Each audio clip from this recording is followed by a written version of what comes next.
The following talk was given at the Insight Meditation Center in Redwood City, California. Please visit our website at audiodharma.org. There's a foundational book, teaching book in Zen called the Platform Sutra. And it's attributed to the sixth patriarch, the sixth teacher in the lineage of Zen in China, who kind of, from him, the whole Zen tradition in China exploded into Chinese Zen. So he had this book called the Platform Sutra, and in there's a little teaching which is kind of profound, I think, or interesting, that is very simple, and in various ways it says that wisdom and meditation are the same. Don't think that wisdom and meditation are different. They're one and the same. So there's kind of equality. So when you practice meditation, you're practicing wisdom. If you're practicing wisdom, you're practicing meditation. That's how it's translated into English. So once upon a time, I mean really, I looked at the Chinese text to see what it actually says for itself. And it turns out it doesn't say that wisdom and meditation are the same. Because the word, the actual character there, that translators translate as wisdom, is the character for kindness. And so it says wisdom and kindness, kindness and meditation are the same. Don't think that kindness and meditation are different. There's one and the same. If you're really practicing meditation, there should be an element of kindness in it. And kindness is, I think of as a form of love that doesn't involve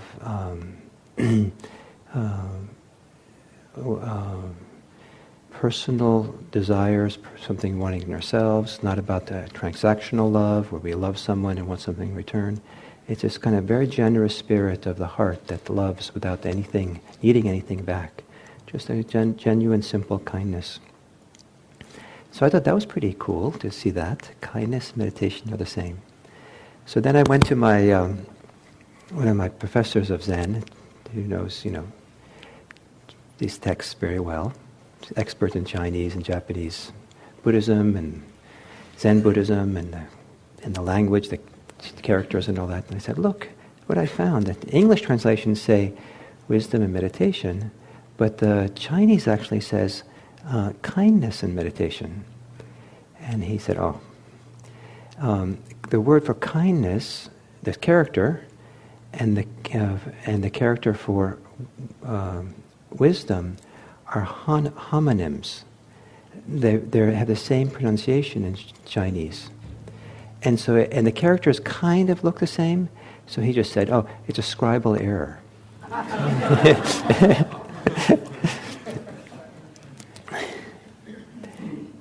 So what do you think?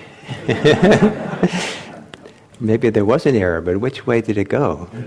Did it start with kindness, that was the original, or start with wisdom, what was it?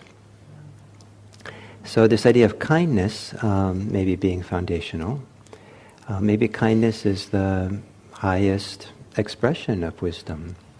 That kindness towards oneself, kindness to others, kindness to the world is to help create benefit, the highest benefit for everyone. How to care for ourselves and others. And one of the primary ways to benefit self and others, to care, is to help alleviate suffering. That all the different variations of what in Buddhism we call suffering, whether it's mild, irritation and stress, or whether it's some of the major big issues of suffering in our lives, sickness, old age, and death, and tragedy of all kinds. That to live a life of kindness is not just simply to be sweet and nice around but rather to have a life where coming out of your heart is a general, is a movement of love, of caring, of generosity to oneself and others, where the heart's desire is to consider what's best for everyone involved, what's best for the world, to want to support and help. Very different than, just operating from, it's all about me. I want what I'm supposed to get. Or my people, just all for my people, my family, whatever. But to actually have a heart that's open, full, and has space for generosity to come. And I kind of believe, it's an article of faith, because I can't give you the scientific, clinical proofs for this, that a heart which is deeply settled on itself, relaxed, not attached to things, we be open, present for the world and others, contented in a deep way, in some kind of deep, wise satisfaction that's just here, that the expression of that heart takes the form of generosity, takes the form of kindness, kindness being a form of generosity, takes the form of love. And that love is one of the primary treasures of human life, of the human heart. And maybe love takes many different shapes and forms depending on the person. So I kind of like to use the word kindness if we're generous to the word. If we don't see kindness as being kind of like, just kind of superficial, but see kindness maybe as a word like love, but more people can find themselves in. But the word love, it's such a powerful word. But kindness also is very simple and straightforward. So this idea that we can have a heart that is at peace, a mind which is at ease, that we can go into any circumstance, any situation, tragedy we find ourselves in, and be able to somehow keep the heart open, keep the heart calm, settled, so that the best qualities can come from it. So we're not afraid, we're not angry, we're not contracted, we're not so pulled in or contracted around our pain or suffering or what's painful, that those areas of kindness don't flow. And so in the Buddhist tradition, one of the primary aspects of this practice that we do is to not necessarily go directly to understand how to be kind, how to be loving, how to be at peace, but to really understand realistically and honestly how we're not, what gets in the way, what's actually going on. Your wisdom becomes very practical if you understand how you cover over your good heart, how you get caught up, how you get attached. And so Buddhism has a lot of teachings about how you get caught, how you get, the heart gets covered over, how your freedom and awakening gets covered. The word hindrances literally means a covering in the ancient language, to cover over. And some people feel like maybe sometimes the Buddhism is kind of like a dour religion, because of how often it talks about not clinging and overcoming the obstacles we have. But I think it's the opposite. It's like it really understands this tremendous potential of the heart to be free, to be loving, to be kind, to be open. And it wants us to be able to access it realistically. And in situations where it's often very challenging to do it. And so we want to understand how it's difficult for us, how we pull away from that, how we close down to it, how we lose it, how we get it. And just like we use the word in Buddhism, suffering is a kind of universal word for all the ways in which we get caught and it hurts. The universal word for the category word for all the ways that we get covered over, our good heart gets covered over, is the word clinging. And clinging takes many, many different forms. It's not just like one thing, just to cling. But all the ways we get attached, that we get obsessive, we get compulsive, we get somehow caught, our buttons get pushed. There's all kinds of ways of maybe saying the same thing. And one of the, I think, nutshell kind of explanations of Buddhism, the heart of it, is a little saying that if you cling, you will suffer. And if you let go of that clinging, that suffering will go away. The first half, if you cling, you will suffer. Well, maybe some of you will recognize it. Oh yeah, that's right. There are times where I cling and it hurts. It's difficult. It makes my life harder. And it's a drag. Oh well, that's the way it is. Thank you for telling me. The second half is the good news. If you let go of that clinging, then that suffering will also go away or fade away. And that's the good news. It's possible to become free.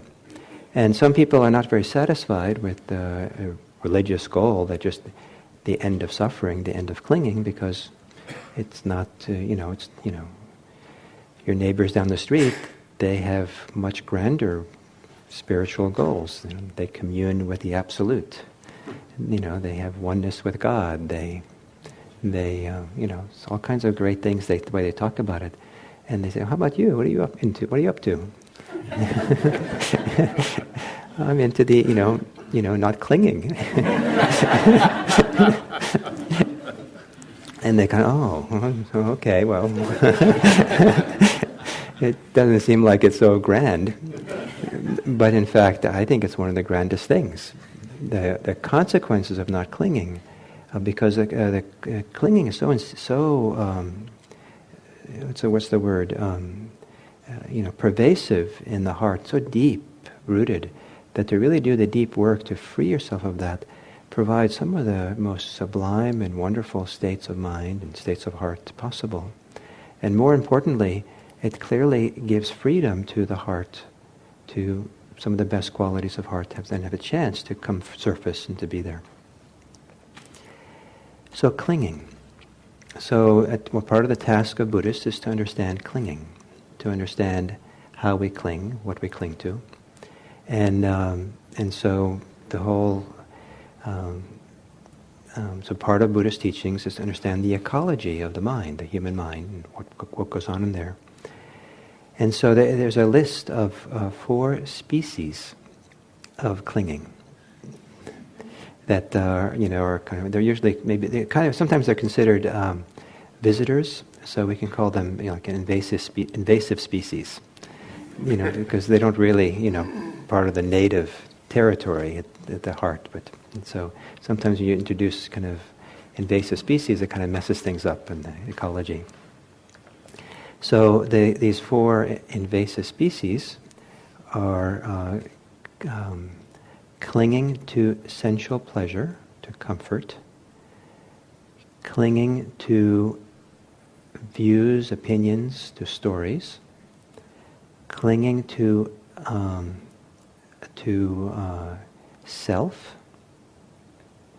self-identity, self-definition, and then clinging to what's usually translated as rites and rituals. And we can understand maybe as clinging to all kinds of religious practices.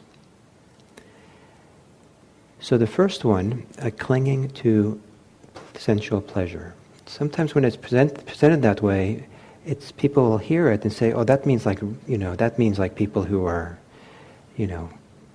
have a big problem with maybe alcohol or sex or these are people who are addicts or kind of all those extreme people. It doesn't relate to me." But in fact, most human life, and actually in Buddhism, human life is kind of defined as a life connected to sensual pleasure, to pleasure or to comfort. And if you study yourself honestly through the day, through the week, how many decisions you make that are based on your comfort and your pleasure, and avoiding unpleasantness and discomfort, you probably find that it's pervasive. Like you're making choices all the time. And some of them, many of them probably are innocent, and no one's saying you shouldn't do that. But it can be surprising how much it drives a person's life. The food you buy to eat, the way you cook, what you do. How much time do you spend? How much money do you spend? How much efforts do you make to do something which is more than what you basically need for your sustenance, but you do it because you want more pleasure. Some of you have cars, and there's a certain degree of pleasure and comfort in having a nice car, whatever that is. And probably, I suspect most of you could downsize your cars, most of you, and if you have a car, and get along just really well, getting to where as transportation, and just it's a car that costs less. Get a nice little used car, sell your car, and give your extra money to charity. The world could use it. But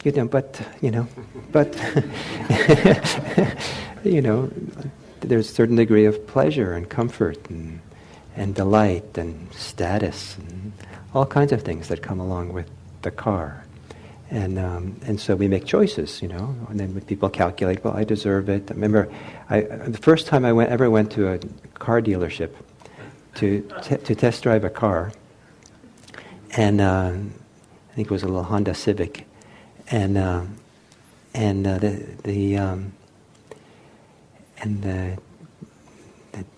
the dealer who was gave me a test drive, as we were driving around, he started talking to me about getting an air conditioner for the car, and he said to me, "You deserve an air conditioner. You deserve it." It wasn't like it's practical. You'll feel comfortable. You'll get older someday, and temperature is you're more sensitive to it. It's not. No, you deserve it.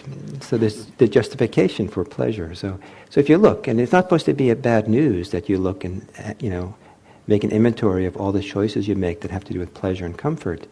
It's not a criticism, but I think it's very interesting to become aware of it, because once you become aware of it, then you can kind of assess.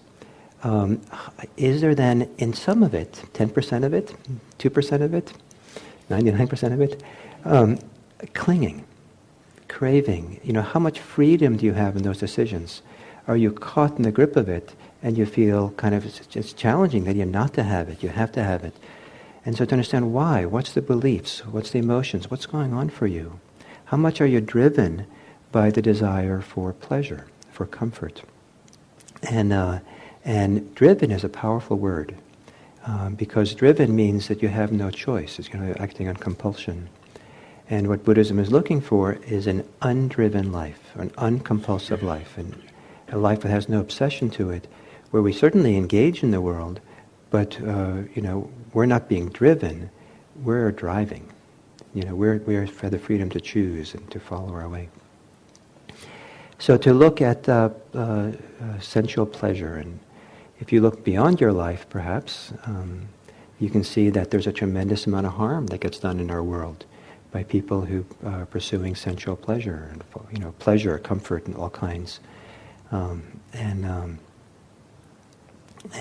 both for themselves, like people who have issues with addiction, but also the excessive consumption of things out of pleasure that requires tremendous amount of environmental damage to acquire those things, to make those things, to transport those things.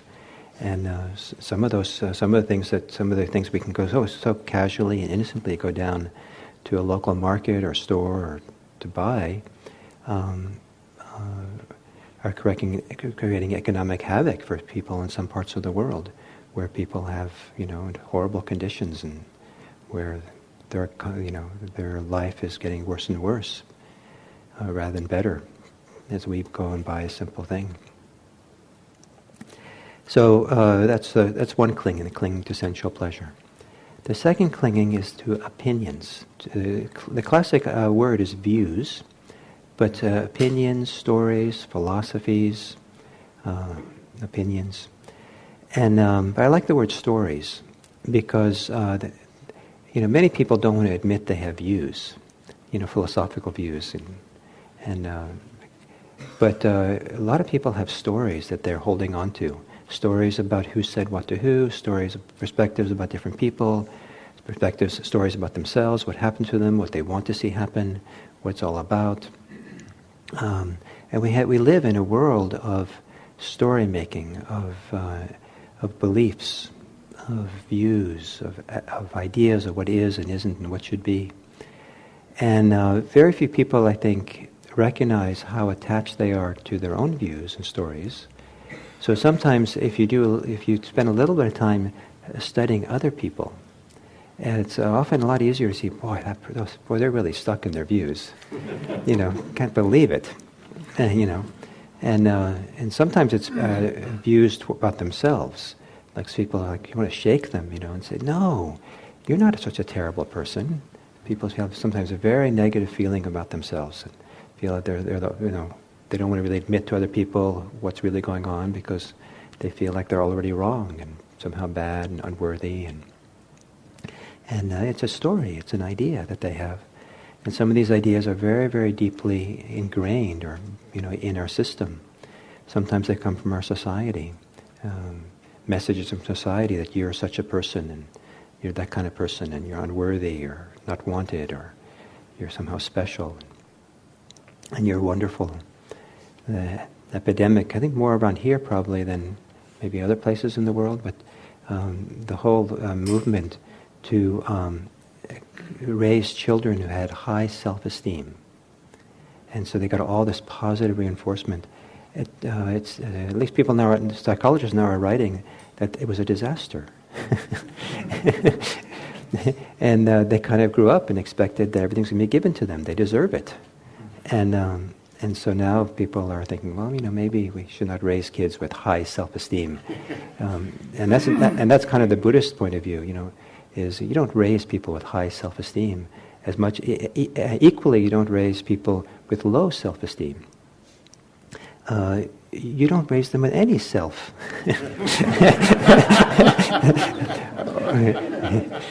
or not any self, but any kind of philosophy and ideas about who they are and who they are in comparison to others. But rather you help people to live an engaged, full, kind, peaceful, maybe passionate life, engaged life. But you don't need to kind of put this kind of veneer of either self-worth or lack of self-worth. Maybe Buddhists end up looking like they have self-esteem, self-worth because they're engaged, but they don't think of themselves that way. They just are here, responding, dealing, doing what has to happen. So the stories, what stories do you live under? As you go through the week, to look at what are the beliefs, what are the things that you are believing are true in this situation, true about yourself, true about others, and then some of those things probably are true. But how do you relate to those truths? How do you relate to those stories? How do you relate to the memories? And as I'm fond of saying, every once in a while I have a grudge against someone, and I have learned that my grudges are usually not reliable. That there's a story, an idea that I'm holding on to that, somehow in my little mind I've kind of a little wrapped around.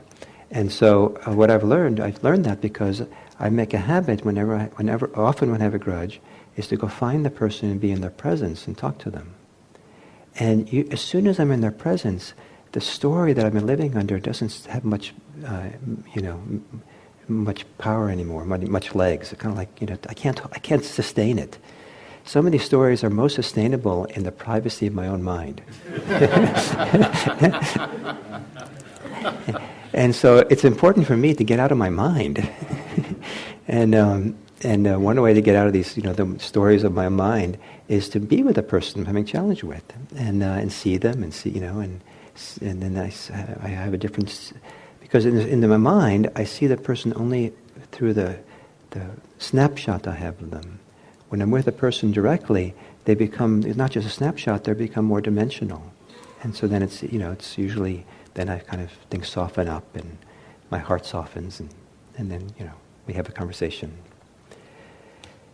So being caught by stories. So the third form of clinging is, I think of it as a variation of the views and stories and opinions, and that is self, clinging to self. And I've already talked a little bit about some of these things just now, but it's a seemingly very innocent thing to locate oneself here. I'm here, and you're there. And since I'm here, we can kind of start dressing here with stories and views and of all kinds. And we can also kind of start feeling very defensive or about the self. I'm here. And so it can seem very innocent to have this sense of I. But the I, when we have me, myself, and me, and not mine, we have I, it's a magnet for stories. It's a magnet for beliefs. And the more beliefs and stories we have around the I, the more we tend to cling around the I. And there can be a tremendous amount of clinging around I. And one of the places to see it, many places to see it, but one place to see it is when there's fear. Next time you feel anxious, look and see what is the nature of the I that's anxious. What's the beliefs around self that are operating when you're afraid? Chances are that most people in our kind of environment here, when you're afraid and anxious, it's not because the mountain lions are about to pounce. It's not because you're in a war zone and people are shooting, and it makes sense to be afraid. But often it's anxiety about imaginary things in the future, what might happen. And so it's a story, this imagination of the future. And so what is it what's the sense of I that's going on? What's operating there? What's the beliefs, the stories we tell ourselves? It's hard to see, but that doesn't mean it's not useful to try to uncover what it is. And sometimes you're having a conversation with a friend and saying, I'm anxious and I'm wondering, what is the notion of self that I'm operating under? I wonder if we can have a conversation. You can ask questions. We can explore what's going on here. That I have an idea that, to be a good self and a successful self, I have to show this side of me, or I can't have this happen, or I'm afraid of being rejected. That was a big thing when I was young, in my early 20s, is that I had a tremendous fear of being rejected by people. And so there's a story about self, that I was unworthy and I would do something wrong and I'd be excommunicated from the Church of Human Beings. And so there's a lot of selfing going on there, a lot of self-ideation. This whole way we identify ourselves, define ourselves, it can be a place people cling. And one of the very important kind of directions that Buddhist practice goes is learning not to cling to self-definition, not clinging to self-identity, not clinging to me, myself, and mine. And not so you become invisible or you don't count or become, kind of because you're not supposed to be anybody, you're supposed to be like a couch potato or I don't know what. But because we actually limit ourselves by the clinging to self-definition. And there's something about freeing ourselves from self-definition, the clinging to it, that actually makes us much bigger. It enhances us, makes us much more available to the world in a much more creative, dynamic way than if we have to be always just one way. And then the final clinging is clinging to, in the Victorian English translations of Buddhist texts, it was called rites and rituals. And I think the Victorian English who made these translations, they were kind of reacting against Christianity and Catholicism and priesthood and rites and rituals and superstitions. So the word, the two words, it's sila and vata.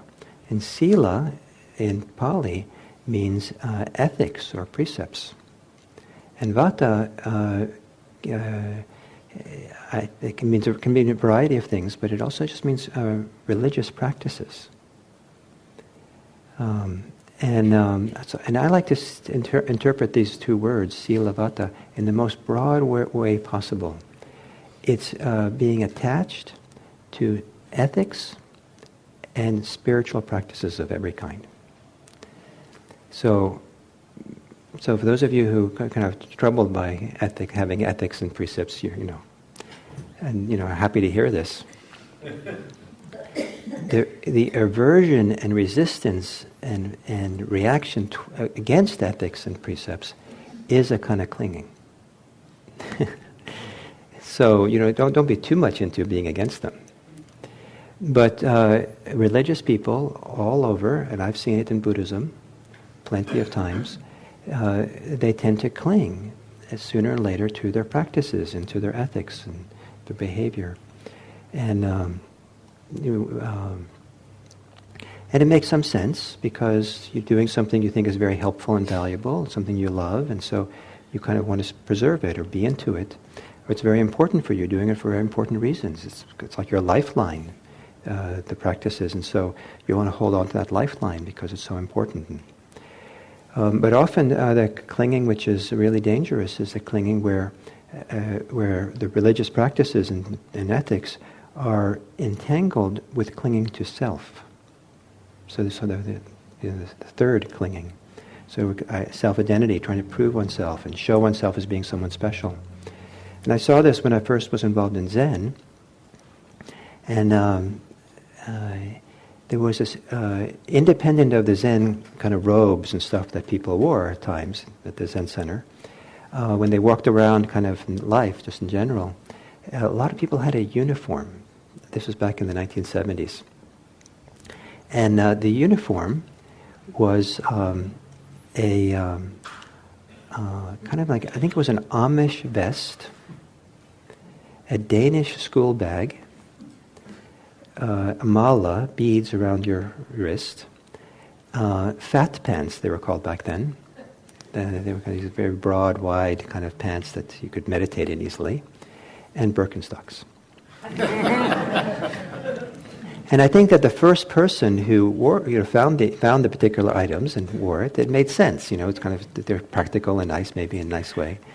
But after a while, it became like the uniform of people. All these people were wearing these same kind of things, and I looked, what's going on? And I think it had to do with a certain kind of identity, a certain kind of attachment to what this ethics, mores, behavior, attachments to the practice, to the religion, and wanting to show look who I am. I'm one of the in crowd because I wear Amish vests that have a Zen kind of flavor to it. So even though ethics is a very important part of Buddhist practice, even though religious practices are a very important part of it, there can be a lot of clinging to it, and clinging to meditation, clinging to our books and our Dharma talks, and wanting comfort and wanting this and wanting it just right. And part of all that is clinging to spiritual experiences, meditation experiences. If I just do my meditation practice, then I'll get, I have to have this experience. It's an experience which will define me, and then I'll be okay if I have that experience. And it becomes a chase after, more self. And it was wonderful for me to be in my Zen training, because it was always unexpected when they would ask you to stop meditating, to do something else. And you could be sitting meditating in the early morning, meditating, and someone would come and tap you on the finger, on the shoulder, and say, "We need you in the kitchen now." And but I'm just getting concentrated. I was just on the brink of enlightenment, it was so fun, my sitting, this is where, sitting is where it's at. Kitchen, or somewhere, some toilet was, toilet was flowing and leaking, and we have to fix it now. But there's more important things than fixing the toilet. My meditation. I'm going to lose it. I'll never get back to it, whatever. And so the Zen training had a fantastic way of helping you understand how you were clinging to your practices and your religion and all that. And it was really marvelous, for me at least, to get to see that clinging and then discover something that this is the secret of this whole emphasis on clinging, is that it actually feels better to let go of clinging than it is to get what you want. There's something very profound and significant about the release that happens. So if I cling to something, it's kind of like having a tight fist, gripping onto something. And I might still be able to do what I want to accomplish or get what I want to do while I have the hand in a tight grip. But it feels so good to release the grip and be free. And that's part of the wonderful secret of Buddhist practice, is how wonderful it is to be free. How wonderful it is to let go of the grip, let go of the clinging. We let go into freedom. We let go into ease and peace and openness. And to begin to value and appreciate and be delighted, to feel attracted to the pleasure, the meaningfulness, the openness, the satisfaction, the peace of a heart and a mind that doesn't cling to anything, is kind of the direction we're going. And what's marvelous about this non-clinging is that as soon as you cling to even that, you've lost it. So you can't quite have it in the conventional way of having something. We're used to having something by holding on to it and defining yourself by it and being it and, making a great story about it. You have to kind of keep opening, and you kind of, in a wonderful way, you're kind of left with nothing. Because as soon as you make it into something, you begin tightening up. And in that not having nothing, which is an ancient Buddhist idea, the idea of having nothing, not because you have physically nothing, but you're not clinging to anything. And then what can flow is the best qualities of our hearts, and be available to ourselves, be available to the world. And I think that this is where our kindness has a chance to flow. And whatever kindness might mean for you, love, kindness, care, generosity, goodness. And then the notion of kindness and compassion and love can be a helpful reference point to help you understand when you start clinging again. Because when you lose the kindness, lose the compassion, lose the inner peace, that's a fantastic, wonderful, important place to stop and look and see what's going on. So, paraphrase another quote that I like. The bumper sticker for Buddhists is, "I stop for clinging."